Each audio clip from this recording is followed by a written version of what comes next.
എന്നോട് ആദ്യമായിട്ട് ചോദിച്ചത് നിന്റെ ഉമ്മ പർദ്ദാണോ ഇടുന്നത് എന്നാണ്. ആശയപരമായി അല്ലെങ്കിൽ വ്യത്യസ്ത രീതിയിൽ നിൽക്കുന്ന അതേപോലെ തന്നെ എന്നെ അറസ്റ്റ് ചെയ്തിട്ടുള്ള കേസ് തന്നെ മറ്റൊരു ആശയത്തിന്റെ പേരിലാണ്. അപ്പൊ അത് നിലനിൽക്കുമ്പോൾ തന്നെ എന്നോട് ചോദിക്കുന്നത് ഉമ്മ പർദ്ദ ഇടലുണ്ടോ, നീ പാന്റ് ഞെരിയാണിക്ക് താഴെ ആണോ ഇടുന്നത്, മുകളിലാണോ ഇടുന്നത് എന്നുള്ള ചോദ്യം. ഞങ്ങൾ ജയിലിൽ നിന്ന് ഇറങ്ങി ഉടനെ ഞങ്ങൾ പ്രഖ്യാപിച്ച ഒരു കാര്യം ഉണ്ടായിരുന്നു. ജയിലുമായിട്ട് ബന്ധപ്പെട്ടിട്ട് ജയിലിൽ നടക്കുന്ന അട്രോസിറ്റികൾ, അതുപോലെ മനുഷ്യാവകാശ ലംഘനങ്ങളൊക്കെ പഠിച്ച് സർക്കാരിലേക്കും മറ്റും സമർപ്പിക്കണമെന്നും പൊതുസമൂഹത്തിന്റെ മുമ്പിൽ വെക്കണമെന്നും പിന്നെ ഞങ്ങൾ അനുഭവങ്ങളും അതിൽ ഭാഗവാക്കാക്കണമെന്നുണ്ടായിരുന്നു. അപ്പോൾ അത്തരം ഒരു സാധനങ്ങൾ നമ്മളിങ്ങനെ പഠിച്ചുകൊണ്ടിരിക്കുന്ന, പക്ഷെ നമുക്കതിനെ എഴുതാൻ വേണ്ടി കഴിഞ്ഞിട്ടുണ്ടായിരുന്നില്ല. ആ സമയത്താണ് റാസിഖാന്റെ ഈ പുസ്തകം വന്നിട്ടുള്ളത്. അത് ആ പഠനത്തിനും കൂടി സഹായകമാവുന്നുള്ളതാണ്. റാസിഖാന്റെ ബുക്ക് 2ാം പതിപ്പ് ഇറങ്ങി, ഇതുവരെ വായിച്ചിട്ടില്ല. അതിന് പുള്ളിയുടെ ഒരു ക്ഷമ വഹിക്കുന്നു. പക്ഷെ അത് വായിച്ചിട്ടില്ലെങ്കിൽ കൂടിയിട്ട് നിങ്ങളോട് പറയാൻ കഴിയും, അതിൽ പുള്ളി അനുഭവിച്ചിട്ടുള്ള അതേപോലത്തെ തന്നെ ജീവിതമായിരിക്കും ഞങ്ങളും അനുഭവിച്ചിട്ടുണ്ടാകുക എന്നുള്ളതാണ്. കേസിന്റെ കാര്യത്തിലാണെങ്കിലും കേസിന് വേണ്ടി നടക്കുന്ന കാര്യത്തിലാണെങ്കിലും ജയിലിൽ അനുഭവിച്ചിട്ടുള്ള കാര്യങ്ങളാണെങ്കിലും വീട്ടുകാരനുഭവിച്ചിട്ടുള്ള കാര്യങ്ങളൊക്കെ ആണെങ്കിലും സമാനതകൾ ഒരുപാടായിരിക്കും. കോഴിക്കോട് പന്തീരങ്കാവ് പോലീസ് അറസ്റ്റ് ചെയ്ത് ക്രൈംബ്രാഞ്ച് കസ്റ്റഡിയിൽ ഉണ്ടാകുന്ന സമയത്ത് IB ഉദ്യോഗസ്ഥൻ ചോദ്യം ചെയ്യുമ്പോൾ എന്നോട് ആദ്യമായിട്ട് ചോദിച്ചത് നിന്റെ ഉമ്മ പർദ്ദാണോ ഇടുന്നത് എന്നാണ്. ആശയപരമായി അല്ലെങ്കിൽ വ്യത്യസ്ത രീതിയിൽ നിൽക്കുന്ന അതേപോലെ തന്നെ എന്നെ അറസ്റ്റ് ചെയ്തിട്ടുള്ള കേസ് തന്നെ മറ്റൊരു ആശയത്തിന്റെ പേരിലാണ്. അപ്പൊ അത് നിലനിൽക്കുമ്പോൾ തന്നെ എന്നോട് ചോദിക്കുന്നത് ഉമ്മ പർദ്ദ ഇടലുണ്ടോ, നീ പാന്റ് ഞെരിയാണിക്ക് താഴെ ആണോ ഇടുന്നത്, മുകളിലാണോ ഇടുന്നത് എന്നുള്ള ചോദ്യം. അപ്പൊ ഞാൻ പുള്ളീൻ്റെ അടുത്ത് പറഞ്ഞത്, നിങ്ങൾ എന്ത് കേസിനാണോ എന്നെ അറസ്റ്റ് ചെയ്തത് അതുമായിട്ട് ബന്ധപ്പെട്ടിട്ട് എന്തെങ്കിലും ചോദിക്കാനുണ്ടെങ്കിൽ ചോദിച്ചോളി, ഇതൊക്കെ ഞങ്ങൾ ചോദിക്കും, നീ മറുപടി പറഞ്ഞേ തീരൂ എന്നുള്ളതാണ് എൻ്റെ അടുത്ത് പറഞ്ഞിട്ടുണ്ടായത്. അതേപോലെ തന്നെ ജയിലിൽ കിടക്കുന്ന സമയത്ത് ഞാനും അലവനും ജയിലിൽ കിടക്കുന്ന സമയത്ത് തന്നെ സ്വാതന്ത്ര്യദിനമായിട്ട് ബന്ധപ്പെട്ടിട്ട് അവിടെ ആഘോഷ പരിപാടികൾ നടക്കല്ലോ. കൊറോണന്റെ പീക്ക് ടൈമാണ്. അപ്പം എല്ലാവരും സാമൂഹിക അകലൊക്കെ പാലിച്ച് ഇങ്ങനെ നിൽക്കുന്ന സമയമാണ്. അപ്പം തലേന്ന് എല്ലാവരുടെ അടുത്തും വന്നിട്ട് പറയുന്നുണ്ട് നിർബന്ധമായിട്ടും എല്ലാവരും പരിപാടിക്ക് ഇറങ്ങണം, അങ്ങനെ അങ്ങനെ എന്നൊക്കെ എല്ലാവരുടെ അടുത്തും വന്നിട്ട് പറയുന്നുണ്ട്. കുറെ ആളുകൾക്ക് കൊറോണ പടരും എന്നുള്ള പേടിയുണ്ട്.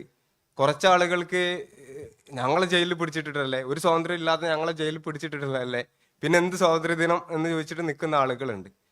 അങ്ങനെ ഞങ്ങളൊക്കെ ഇറങ്ങി, കുറച്ച് ആളുകൾ ഇറങ്ങിയിട്ടില്ല.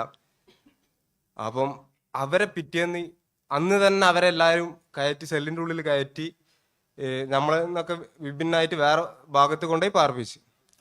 പിറ്റേന്ന് പത്രം വന്ന സമയത്താണ് നമ്മളിത് മനസ്സിലാക്കുന്നത്, അവർക്കെതിരെ സ്വാതന്ത്ര്യദിനത്തിന്റെ അന്ന് ജയിലിൽ കലാപം ഉണ്ടാക്കാൻ ശ്രമിച്ചു എന്ന് പറഞ്ഞിട്ട് ജയിൽ സൂപ്രണ്ട് NIA കോടതിയിലേക്ക് ഒരു ലെറ്റർ അയച്ചിട്ടുണ്ട്. അങ്ങനെ മാവോയിസ്റ്റ് കേസിൽ പെട്ട് കിടക്കുന്ന ഇബ്രാഹിം എന്ന് പറഞ്ഞിട്ടുള്ള ഒരാളും അനൂപ് എന്ന് പറഞ്ഞിട്ടുള്ള കളമശ്ശേരി വസ്കത്തിക്കൽ കേസിൽ അന്ന് വിചാരണ തടവരനെ കഴിയുന്ന അനൂപ് എന്ന് പറഞ്ഞിട്ടുള്ള ആളും കോടതിയിൽ പോവുകയും അത് ജയിൽ ഉദ്യോഗസ്ഥർ പറഞ്ഞിട്ടുള്ള കാര്യങ്ങൾ പൂർണ്ണമായി കള്ളമാണെന്ന് തെളിയുകയും ചെയ്തതുകൊണ്ട് അത് അവിടെ നിന്നി. എന്നാൽ അന്ന് ഫ്രണ്ട് പേജ്, മാതൃഭൂമി പത്രത്തിന്റെ ഫ്രണ്ട് പേജിൽ വന്നിട്ടുള്ള ആ ന്യൂസ് സമൂഹത്തിൽ എന്ത് ആഘാതമായിരിക്കും സൃഷ്ടിച്ചിട്ടുണ്ടാവുക. ഈ UAP തടവുകാരനായിട്ട് കിടക്കുന്ന ആളുകള് ജയിലിന്റെ ഉള്ളിൽ പോയിട്ടുണ്ടെങ്കിലും അവർ തീവ്രവാദ പ്രവർത്തനമാണ് നടത്തുന്നത്, സ്വാതന്ത്ര്യദിനത്തിനെ അത്രക്കും മോശമായിട്ടാണ് അവർ അതിൻ്റെ ഉള്ളിൽ പോലും കൈകാര്യം ചെയ്യുന്നത് എന്നുള്ള രീതിയിലായിരിക്കും അത് അവിടെ അവർക്ക് ആ ഒരു സന്ദേശമായിരിക്കും ആ പത്ര ന്യൂസുകളിലൂടെ പുറത്തേക്ക് കൊടുക്കാൻ വേണ്ടി കഴിഞ്ഞിട്ടുണ്ടാകാം. അപ്പൊ ആ ന്യൂസ് വന്നിട്ട് ഈ ന്യൂസിനെതിരെ ഒരു സാധനം പോലും പിന്നീട് വന്നിട്ടില്ല. ഞങ്ങൾ പ്രിസൺ റൈറ്റ് മോണിറ്ററിംഗ് പ്രൊജക്ട് എന്ന് പറഞ്ഞിട്ടൊരു ബ്ലോഗ് തുടങ്ങിയിട്ടുണ്ട്. അതിൽ ആ കേസിന്റെ ഡീറ്റെയിലും കാര്യങ്ങളും ഞങ്ങൾ അതിൽ അപ്ലോഡ് ചെയ്തിട്ടുണ്ട്, നിങ്ങൾ പരിശോധിക്കാം. അതേപോലെ തന്നെ ജയിലിൽ കിടക്കുന്ന സമയത്ത് എന്താ ഇതെന്ന് വെച്ചിട്ടുണ്ടെങ്കിൽ, ഒരു മുസ്ലിം തടവുകാരനാണെങ്കിൽ അല്ലെങ്കിൽ ജാതീയമായി പിന്നോട്ട് നിൽക്കുന്ന ഒരു തടവുകാരനാണെങ്കിൽ എല്ലാ തരത്തിലുള്ള സമൂഹത്തിൽ നിലനിൽക്കുന്ന എല്ലാ തരത്തിലുള്ള ബ്രാഹ്മണിക്കൽ ബോധങ്ങളും അത് നമുക്ക് കൂടുതലായിട്ട് മനസ്സിലാക്കാൻ വേണ്ടി കഴിയും. നമ്മൾ സിസ്റ്റത്തിന് അടുത്തേക്ക് നമ്മൾ ഒരു അത്യാവശ്യ കാര്യങ്ങൾ പറഞ്ഞു പോകുന്ന സമയത്ത് നമുക്കത് നിഷേധിച്ച് അവസാനം അത് കിട്ടാതാവും. അവർ ഡയറക്റ്റ്ലി നിഷേധിക്കല്ല ചെയ്യാം, നമ്മളെടുത്ത് പറയാ അത് നാളാക്കാം, മറ്റന്നാളാക്കാം. അല്ലെങ്കിൽ എൻ്റെ പഠനത്തിന്റെ കാര്യം തന്നെ NIA കോടതി എനിക്ക് പഠിക്കാനുള്ള അനുമതി കോടതിയിൽ നിന്ന് കിട്ടിയിട്ടും അത് എന്നെ ഇഗ്നോ സ്റ്റഡി സെന്റർ വിയ്യൂർ ജയിലിൽ ഉണ്ടായിരിക്കെ തന്നെ അത് നാളെ ചേർത്ത ടൈമല്ല എന്ന് പറഞ്ഞ് 10 മാസം ഞാൻ ജയിലിൽ കിടന്ന് ഇറങ്ങുന്നത് വരെ, ഫസ്റ്റ് ജാമ്യം കിട്ടി ഇറങ്ങുന്നത് വരെ എനിക്ക് അഡ്മിഷൻ എടുക്കാൻ വേണ്ടി സാധിച്ചിട്ടുണ്ടായിരുന്നില്ല. അതേപോലെ തന്നെ ഞാൻ രണ്ടാമത് പുറത്തു വന്ന ഉടനെ ഞാൻ PG പഠിക്കാൻ വേണ്ടി ചേരുകയും രണ്ടാമത് ജാമ്യം റദ്ദാക്കി അതേ ജയിലിൽ എത്തപ്പെട്ട സമയത്ത് എനിക്ക് പഠിക്കാൻ കൊറോണന്റെ സമയമായതിനോട് പഠിക്കാനുള്ള പുസ്തകം വീട്ടിൽ നിന്ന് അയച്ചു തന്നിട്ട് അത് ബ്ലേഡ് വെച്ചിട്ട് സെന്ററിൽ കീറി പരിശോധിച്ച് അത് അതേപോലെ മടക്കി അയച്ച ആളുകളാണ്.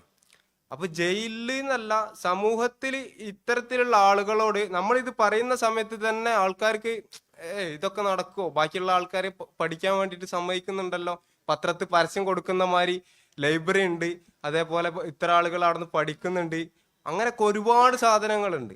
ഇപ്പൊ നമ്മളെ കേസിൽ പെട്ടിട്ടുള്ള വിജിത്ത് വിജയൻ തന്നെ LLBക്ക് 35ാം റാങ്ക് വാങ്ങി ചേർന്ന് എറണാകുളത്തെ കോളേജിൽ ചേർന്ന് ഇന്നത് പഠിക്കാൻ വേണ്ടിയിട്ടുള്ള അനുമതി കിട്ടാൻ വേണ്ടിയിട്ട് ഹൈക്കോടതി പോയിരിക്കുകയാണ്. അനുമതി കിട്ടുമെന്നൊരു ഉറപ്പുമില്ല. കാരണം കൊറോണന്റെ സമയത്ത് അനുവദിച്ചിട്ടുള്ള ഓൺലൈൻ ആയിട്ടുള്ള പഠനം ഇന്ന് അനുവദിക്കാൻ കഴിയില്ല എന്ന് പറഞ്ഞിട്ട് യൂണിവേഴ്സിറ്റി കോടതിയിലേക്ക് ലെറ്റർ അയച്ചിട്ടുണ്ട്. അതേപോലെ തന്നെ സർക്കാരിനും അത് അഫോർഡ് ചെയ്യാൻ കഴിയില്ല എന്ന് പറഞ്ഞിട്ട് അയച്ചിട്ടുണ്ട്. ജയിലിൽ സൗകര്യം ഇല്ല എന്നും പറയുന്നുണ്ട്. അതേസമയം തന്നെ കണ്ണൂർ ജയിലിൽ കിടക്കുന്ന 2 തടവുകാര് ഇതേ ഫെസിലിറ്റി ഉപയോഗിച്ച് പഠിക്കുന്നുണ്ട്. അപ്പോൾ രാഷ്ട്രീയ തടവുകാരനായി കിടക്കുന്ന ആളുകൾ എത്രത്തോളം ബുദ്ധിമുട്ടുകൾ ജയിലിൽ അനുഭവിക്കുന്നുണ്ട് എന്ന് നമുക്ക് മനസ്സിലാക്കാൻ വേണ്ടി പറ്റും. നമുക്കിപ്പോൾ ചെയ്യാൻ കഴിയുക, രാഷ്ട്രീയ തടവുകാരായിട്ട് UAP തടവുകാരായിട്ട് കിടക്കുന്ന മനുഷ്യന്മാരെ ഒപ്പം ചേർത്ത് നിർത്തിക്കൊണ്ട്, തടവിലാക്കപ്പെട്ട മനുഷ്യന്മാരുടെ ഫാമിലിനെ ചേർത്ത് നിർത്തിക്കൊണ്ട്, അവരുടെ കേസുകളെ നിയമപരമായി സഹായിച്ചുകൊണ്ട്, അവരെ പ്രശ്നങ്ങൾ ചർച്ച ചെയ്തുകൊണ്ട്, എല്ലാവരും ഐക്യപ്പെട്ടുകൊണ്ട് നിലനിന്നിട്ട് മാത്രമേ നമുക്ക് ഈ കാലത്ത് നമുക്ക് മുന്നോട്ട് പോകാൻ കഴിയൂ എന്ന് മാത്രം പറഞ്ഞുകൊണ്ട് ഞാൻ നിർത്തുന്നു.